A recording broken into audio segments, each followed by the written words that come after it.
அதிமுக ஆட்சியின் போது அறிவிக்கப்படாத திட்டங்களும் நிறைவேற்றப்பட்டுள்ளதாக முதலமைச்சர் ஜெயலலிதா கூறியுள்ளார்.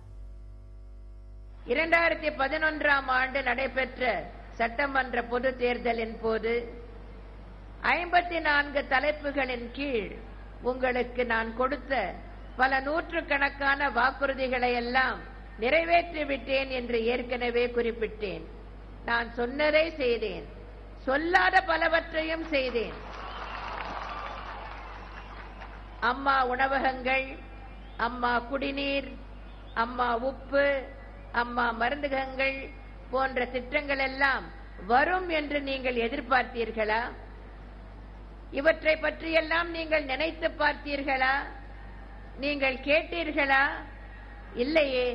பின் இந்த திட்டங்கள் எல்லாம் எப்படி வந்தன?